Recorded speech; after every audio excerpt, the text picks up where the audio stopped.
A revolução dos desenhos em 3D começou aqui. Toy Story andou para que a Disney e a Pixar pudessem correr. E eu engoli um pelo de gato. Não era, não, é meu bigode. Que nojo. A ideia de fazer um filme sobre a vida secreta dos brinquedos é a coisa mais genial que alguém poderia ter pensado nessa vida. Então, já se acomoda aí, deixa aquele like gostoso e vamos pro primeiro vídeo da saga Toy Story. Amigo, estou aqui porque não dá pra falar de Toy Story sem contar a história que veio antes do filme. Tudo começou ainda nos anos 80. O John Lasseter, um animador da Disney, ele assistiu ao filme Tron e ele ficou maluco, ele ficou completamente maluco por conta das animações 3D que tem no filme, que realmente pra época era uma coisa revolucionária. Aí ele falou, eu quero criar algo igual, quero fazer alguma coisa parecida com o que eu tô vendo nesse filme. Aí ele chegou pra Disney e lançou a ideia. O que vocês acham da gente criar um filme com tudo feito em animação 3D? E vocês acham que vinga? Aí a Disney, com a sua vasta experiência e visão de mercado, respondeu: não. Nem ferrando, né? Porque é muito caro esse rolê e, pô, provavelmente essa ideia aí não vai dar em nada, então você está demitido. Olha só que delícia, com uma baita ideia e foi demitido.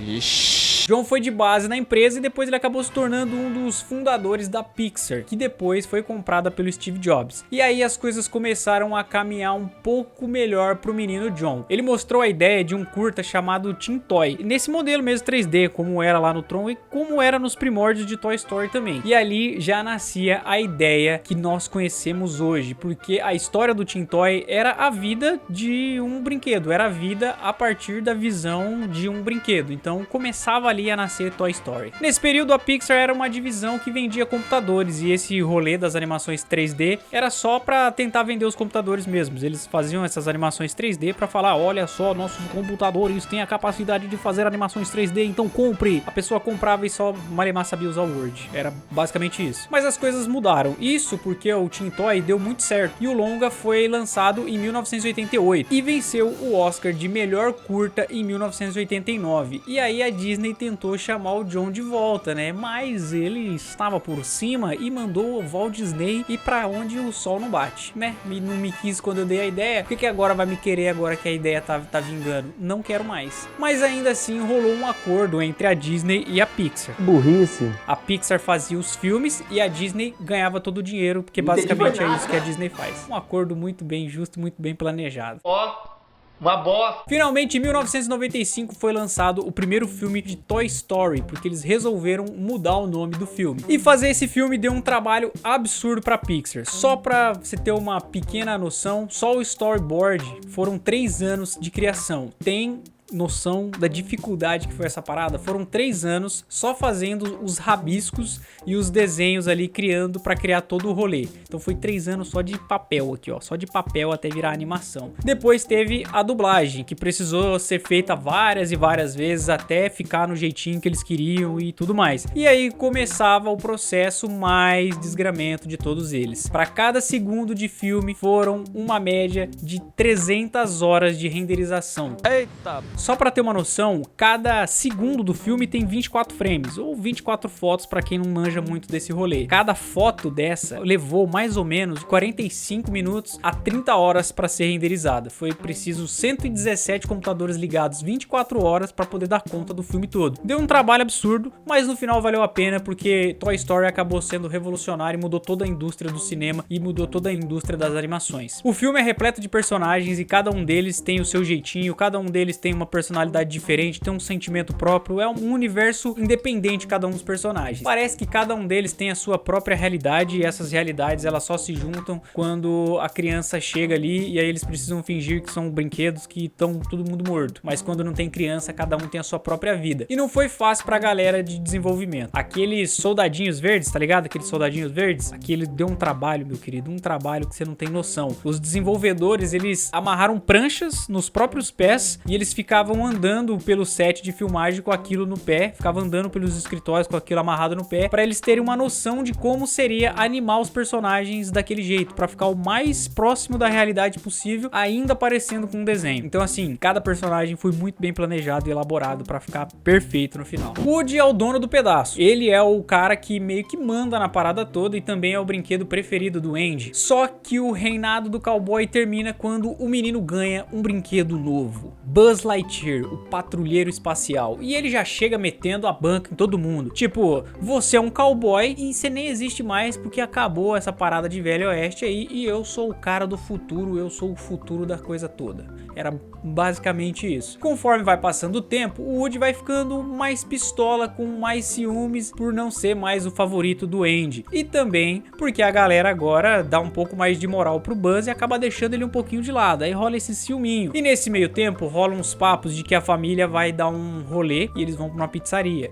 Mas aí o Andy só pode levar um brinquedo, e apenas um. E claramente o brinquedo escolhido seria o mais novo, óbvio. Mas aí vem a ideia de gênio do Woody, e escondeu o patrulheiro pra sobrar só ele de opção pro menino. Só que nessa tentativa de esconder o Buzz, ele acaba derrubando o brinquedo pela janela, e aí a galera começa a chamar ele de assassino, de bandindinho, de Zé Droguinha aqui, né? Só coisa boa. Mas o plano deu certo, deu certo. O Woody foi escolhido e levado pra pizzaria. Mas o BO começa agora, porque o Buzz se recupera da queda e consegue alcançar o carro da família, e ele acaba encontrando o cowboy no meio do caminho. No meio dessa treta toda, os dois caem do carro e aí é só ladeira abaixo, daí pra frente é só pra trás. Depois de um pouco de choro e desespero, a dupla consegue aí uma carona com o entregador de pizza e eles vão até a pizzaria Planet atrás da família, até porque o melhor jeito de ir pra uma pizzaria é você pegar carona com o entregador de pizza, fica a dica. Chegando lá, o Buzz vê um foguete gigante e fica completamente maluco. Só que esse foguete é só uma máquina de brinquedo, aquela dos ETzinhos que tem as garras e você pega o brinquedinho. E o Buzz ainda tem na cabeça dele que ele realmente é um astronauta e que ele precisa voltar pra casa, ele precisa voltar pro planeta dele, ele ainda não aceitou que ele é só um brinquedo. E agora o objetivo é entrar no foguete pra poder vazar fora dali e voltar pra casa. O Woody já tá completamente biruta com essa história de astronauta, mas o Buzz insiste em entrar no foguete. Lá dentro, cheio de ETzinhos que só falam pro Buzz que existe um deus, o Deus Garra, que hora ou outra aparece e puxa uma galera pra fora do foguete. Com tanta gente possível pra aparecer e usar a máquina, aparece a criança mais encapetada de todas, que é o Sid, o vizinho do Andy. E o moleque consegue pegar o Buzz e o Woody de uma só vez. Não consegue pegar, né? O Buzz meio que agarra na garra lá, e aí o Woody agarra junto e ele consegue tirar os dois. E aí o menino leva os dois pra casa. A casa do moleque é um cenário de filme de terror. É uns brinquedos remendados daqui, é perna de um, cabeça de outro, coisa de maluco. Tem uns brinquedos que aparece lá e assusta todo mundo, dá até medo, que lá parece que não foi feito pra criança. Enquanto eles estão na casa do Sid, o Buzz vê uma propaganda de um dos seus bonecos passando na TV, e só então ele cai na real e percebe que ele realmente é só um brinquedo e não um astronauta. E aí a Pixar faz o que sabe fazer de melhor, né, que é emocionar quem tá assistindo os filmes. Os brinquedos que aparecem no filme são aqueles brinquedos que muitas crianças dos anos 90 e anos 2000 tiveram. Quem nunca teve um porquinho pra chamar de seu, né, e guardar moedinhas? Ou aquele pacote com trocentos soldadinhos verdes que você deixa espalhado pela casa, daí seu pai vai lá, pisa, machuca o pé, briga com você e joga tudo fora. Quem nunca teve? Que triste, porque eu já tive.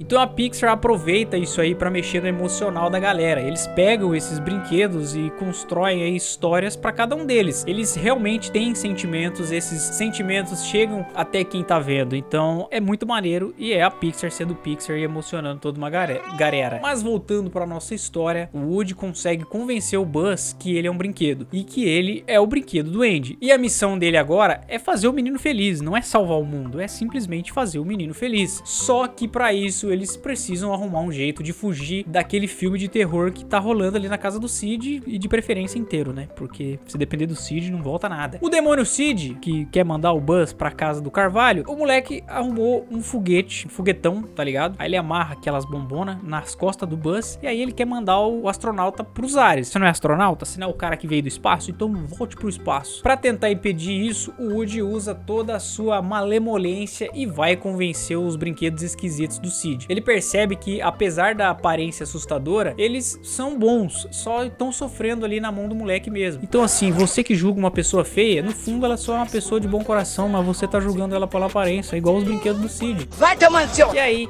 é a parte gostosa do filme. O Woody convence a galera de mostrarem pro capeta, vulgo menino, que eles têm vida. É um momento prazeroso de ver, uma coisa gostosa. O moleque sai todo cagado, correndo, todo tadinho, com medo, os brinquedos indo atrás dele. Todo mundo que tá vendo se sente completo com a desgraça do moleque. E depois dizem que a vingança ainda não é boa, não é boa, não é boa pra você, porque é boa. Eles se livram do moleque, mas agora a treta é outra, porque eles conseguem fugir da casa, mas são perseguidos pelo cachorro do Sid, que é o demônio de 4 patas, né? A encarnação do moleque em forma de capeta, em forma de cachorro. Nessa correria toda, o Woody consegue subir no caminhão de mudança da família. Ainda tem essa também, né? A família tá de mudança. Mas o cowboy sobe no caminhão e pega um carrinho de controle remoto pra tentar ajudar o Buzz. Só que agora a galera ainda tá full pistola com ele. Na cabeça deles, o Woody é um assassino e sem essa, não tem piedade. E sem nem pensar, eles jogam o cowboy de volta pra rua e jogam ele do caminhão. Aí é nessa hora que você está assistindo, já desistiu da vida, os dois sendo perseguidos, o caminhão indo embora, e aí parece que é o fim do filme, que tá dando tudo errado. Mas ainda não é o fim. Lembra que o menino amarrou um foguete nas costas do Buzz? Pois é,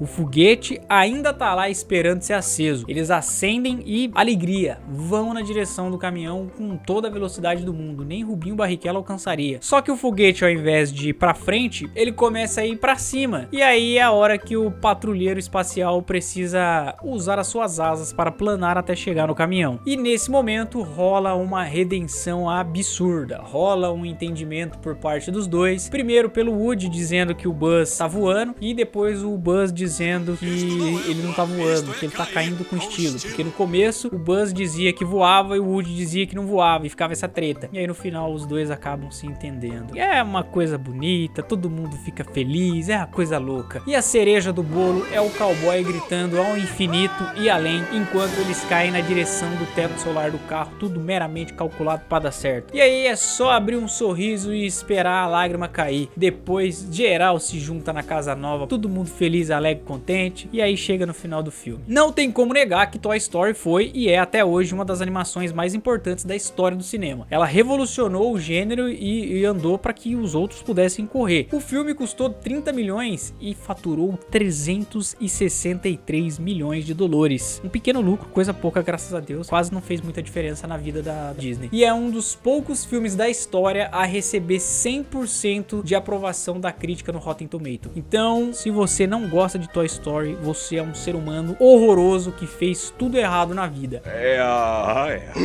Obrigado por assistir esse vídeo até aqui. Deixa aí nos comentários qual é o seu Toy Story favorito, se é um ou se não é um, ou o que você acha de Toy Story. Se inscreve no canal também e nos vemos nos próximos vídeos da saga Toy Story. E um abraço. Alegria.